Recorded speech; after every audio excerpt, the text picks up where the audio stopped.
If you want iced Cartier Centers like this, you can buy second-hand one and send it to us. That would be more cost effective.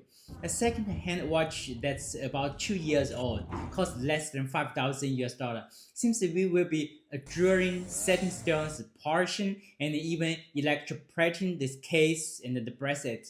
Anyway, getting a brand new one doesn't make much sense. However, don't go for a cheap replica that costs only 100, 300 US dollar. Whether you are sending natural diamonds, lab-grown diamonds, or even moissanite, the cost is quite high. It wouldn't be worth spending that much on a low-quality watch. Some people have asked why some sellers offer moissanite set watches for as low as 700 US dollar. Just the other day, a friend brought one of these watches to show me so I can show the difference. First, watches in this low price range use low quality base watches to keep the cost down. Just by looking at the details, you can see obvious differences. For example, the sapphire crystal on the crown of an original watch looks like this, while the low quality replica has a much sharper, more protruding shape, and the cut isn't as refined as normal precious sapphires. This is more like plastic crystals, similar to those used in clothing, handbags, and accessories. Next, look at the port. Cheap replicas usually don't have the quick release function, or if they do, it doesn't work well and can easily come loose. You can see here that this one doesn't function properly, which was a common issue in many replicas. When disassembled, the difference is clear.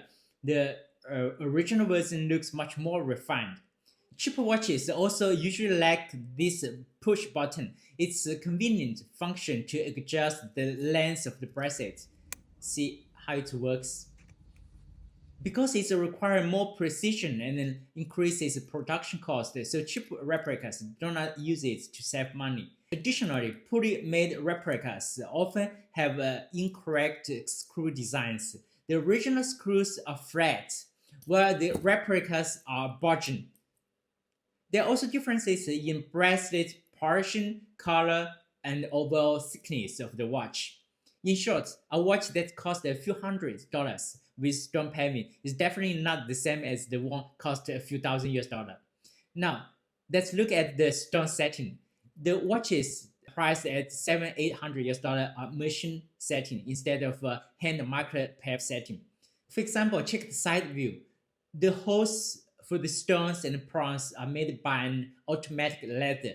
The key characteristic of this method is that there are clear flat gap between the stones because the lead cutting tip moves continuously across the steel surface, similar to how a pen leaves marks on paper.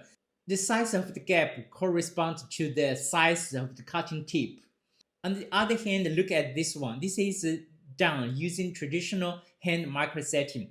There are no obvious flat gap between the stones, and the diamonds are pressed much closer together. This is the standard of high-end jewelry craftsmanship.